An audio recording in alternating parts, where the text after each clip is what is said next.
Quiero saludar a nuestra primera invitada la tarde de hoy. Ella es la senadora Paola Holguín. La senadora es periodista y además fue asesora presidencial en el gobierno del expresidente Uribe, precisamente en el 2003. Senadora, bienvenida. Buena tarde para usted. Un saludo para usted y todas las personas que nos ven a esta hora. Gracias por su tiempo y por estar aquí. Comencemos con lo que ha sido noticia, con eso que revelaba el New York Times a primera hora de la mañana, en relación a que el expresidente Uribe habría tenido que ver, algo que ver, en la negociación diplomática o en las conversaciones o llamadas para solucionar el conflicto que se produjo el domingo entre la administración Trump y la administración Petro. Lo que ha informado a través de su cuenta de Twitter el presidente es que tuvo una conversación con la canciller y hubo una especie de mediación para tratar de subsanar esta crisis provocada por Gustavo Petro, una crisis que tiene consecuencias muy graves para Colombia porque Estados Unidos es el principal aliado comercial nuestro. Decisiones como la de los aranceles seguramente provocarían la quiebra de 200.000 floricultores a puertas de un San Valentín, de 500.000 familias cafeteras y de más de 15 sectores en los cuales Colombia recibe inversión de Estados Unidos. Solo el primer semestre del año entrante, del año pasado, el 42% de la inversión extranjera en Colombia provenía de Estados Unidos. Entonces, este era un tema muy grave con unas consecuencias nefastas para nuestra economía. A ver, senadora, el canciller Murillo en las primeras declaraciones que daba refería que él quería resaltar el accionar de la diplomacia y que él prefería el ejercicio diplomático que los trinos. Hoy también se ha publicado y se habla de un impasse entre el canciller saliente, Luis Gilberto Murillo, y el presidente Petro, por, digamos, todo este impasse que se produce a partir del día domingo entre Estados Unidos y Colombia. ¿Cree usted que esto sea así? Yo lo que creo es que estamos viendo a un ex canciller, ahora candidato presidencial, tratando de tomar distancia de un gobierno al que todo le alcahueteó durante 2 años. Qué tarde está tomando esa distancia, porque finalmente Murillo ha sido parte del juego de esta complicidad, por ejemplo, con la dictadura en Venezuela, ha sido parte del juego de la ruptura de relaciones con Israel, ha sido parte del juego de esta crisis con Estados Unidos. Entonces, creo que es una estrategia de un ex canciller ahora precandidato presidencial. Senadora, le voy a hacer una pregunta, porque a ratos uno se la hace, se cuestiona. ¿Esta crisis es espontánea? Es decir, ¿proviene de unas ganas de trinar del presidente Petro en horas de la madrugada? ¿O es una crisis provocada? Yo creo que hay un asunto importante, es que estamos leyendo mal a Petro. Porque cada que hay una acción de este tipo, todos lo vemos como un desacierto en una crisis de locura. Y yo creo que no es así. Yo creo que cada movimiento de Petro, lamentablemente y de manera dolorosa, es calculado. Primero porque estos ataques por X al presidente Trump no fueron los primeros. Es que él había estado en Haití en plena crisis del Catatumbo y desde allí ya había tratado de nazi al gobierno de Estados Unidos, ya le había dicho que estaba bien, que entonces todos nos fuéramos y los dejáramos solos. Y lo que uno ve es que Petro todo el tiempo está enviando señales de lo que pretende. Esa alianza con la dictadura en Venezuela, ese haber enviado al ministro de Defensa a hablar con Padrino López, un criminal por el que el Departamento de Estado de Estados Unidos ofrece 15 millones de recompensa por relaciones con el narcotráfico. ¿Usted cómo envía a su ministro de Defensa a buscar una estrategia conjunta de lucha contra el narcotráfico y contra el ELN con quien es parte de esa estructura y de ese negocio? Eso es incomprensible, pero es otra manera de tratar de lavarle la cara al dictador. y de darle cierta legitimidad a integrantes de su gobierno. Lo que pasó con Israel, eso no fue gratuito. El esfuerzo que hace el gobierno por restar capacidades a la fuerza pública en Colombia para operar contra los criminales tiene también un punto clave en las relaciones con Israel. Eso nos quita toda la capacidad operativa, pero además, cuando él filtró información falsa sobre Pegasus, él sabía que eso tenía una consecuencia, porque la información era información catalogada como muy reservada, y con eso llevó a que nos sacaran del grupo Egmont y nosotros ahora no tenemos acceso a esa comunidad que tiene información sobre el lavado de activos. Y esto de Estados Unidos yo creo que es igual. Petro viene tratando de aislar a Colombia de los tradicionales aliados y tratando de alinearnos con un nuevo eje donde está Venezuela, Irán, China, Rusia. Yo creo que hay que leerlo así.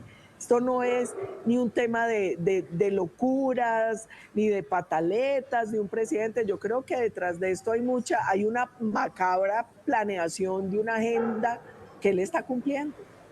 Ahora, senadora, si esto fuera como usted señala, la pregunta es, ¿el presidente ha podido mantenerse en su posición? Es decir, no aceptar una solución. ¿Qué gana el presidente Petro? ¿Qué ganaría teniendo una crisis o no saliendo de esa posición y asumiendo sanciones que afecten al fin y al cabo a Colombia, ¿no?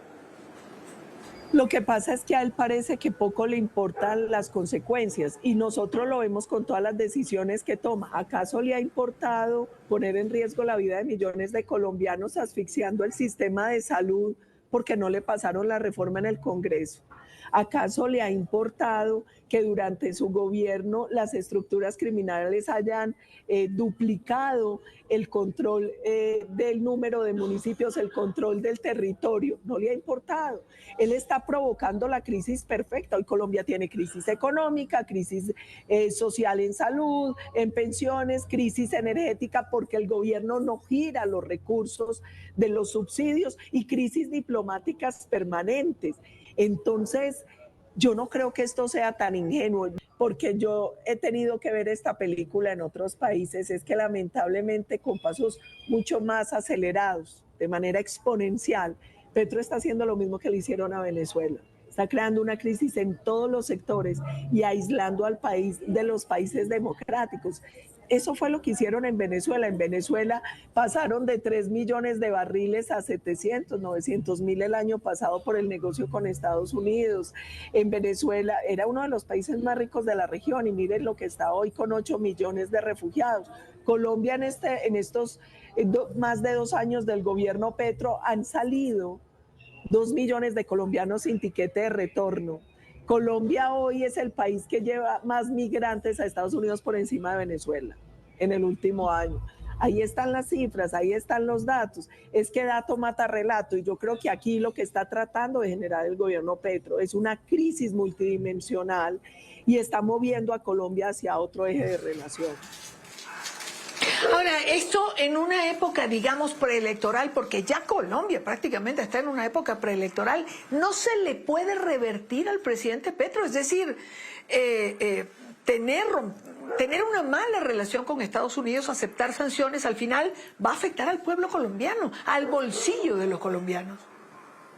Lo que pasa es que nosotros tenemos un problema y es el ladrón juzga por su condición. Nosotros como demócratas tratamos de leer a Petro desde nuestra óptica. Petro está pensando en otra cosa. Yo creo que a él lo que menos le preocupa es la opinión pública. Él sabe que él no se va a quedar en el poder vía elecciones tradicionales, transparentes. Él sabe que no. Él hoy no tiene apoyo popular y la muestra es lo que sucede cada que convoca a una marcha, a una manifestación. Pero ellos siempre buscan torcer el cuello a la democracia para quedarse en el poder. Y yo creo que aquí hay que leer otras señales. ¿Por qué no pensar si lo del Catatumbo, que es una crisis provocada porque él ya sabía que iba a suceder, él tenía las alertas de la Defensoría, no es un laboratorio para ensayar una conmoción interior? Para ensayar si le pasa o no y qué hay que hacer para poder gobernar en estados de excepción. ¿Por qué no mirar qué significa que en el recorte presupuestal en pleno año electoral él le quite dinero al Consejo Nacional Electoral. Entonces, yo creo que aquí hay unas malas señales. A mí, el expresidente Uribe me enseñó que el político tiene que ser como el médico, que tiene que leer a tiempo los síntomas, y aquí hay malos síntomas para la democracia en Colombia. Pero fíjese una cosa, dentro de esa circunstancia que usted describe, la pregunta es cuál tendría que ser la actitud, la posición, el ejecútese de la oposición. Porque si tomamos como ejemplo a Venezuela, que la ha mencionado usted varias veces, lo que no se puede repetir es lo que pasó en Venezuela. Una oposición fracturada y dividida, porque el único momento en que ha habido, digamos, estrategias exitosas es cuando la oposición ha ido unida. Yo creo que hay varias cosas. La primera, hay muchas lecciones de lo que heroicamente ha hecho María Corina en Venezuela. Primera lección, necesitamos tener unidad en torno a un mínimo común, y aquí el mínimo debería ser que la democracia, el Estado de Derecho y las libertades no son negociables. Por encima de ideologías o de partidos, los demócratas deberíamos unirnos frente a un primer elemento, que es la defensa de la democracia y la exigencia de elecciones libres y transparentes en el 26. Dos, María Corina nos enseñó que la plataforma es más importante que el candidato. Lograr encontrar un centro de gravedad, lograr encontrar un tema que saque a todos los colombianos a la urna, sin importar los fusiles, el chantaje del gobierno y los subsidios. En Venezuela ustedes encontraron el centro de gravedad, la reunificación familiar. En un país donde hay 8 millones de refugiados, el anhelo del rico, del pobre, no importa si es de Táchira, de Zulia, de Caracas, es ver crecer a sus hijos, a sus nietos. Preguntemos cuál sería el centro de gravedad en Colombia. Una plataforma creíble, porque esto no se gana solo con el anti. Hay que ser esperanza para 50 millones de colombianos. La unidad, que es fundamental, y cuidar los votos. María Corina fue una estratega cuando entendió que se tenía que tener la prueba del resultado, que se tenían que tener las actas, que se tenía que tener la capacidad de penetrar y blindar la elección. ¡Qué gran lección! Eso tenemos que hacer en Colombia. Yo no he superado que por primera vez en la historia del Congreso pasado, entre el conteo y entre el preconteo y el reconteo, perdimos 1 millón de votos. Eso nunca había pasado.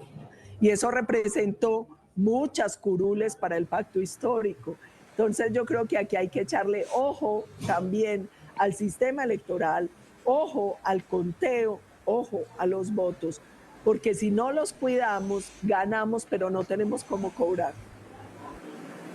Bueno, y estructurar, digamos, una red que sea capaz de tener las actas en la mano, que es lo que le ha permitido a la oposición venezolana demostrar que Edmundo González ganó las elecciones.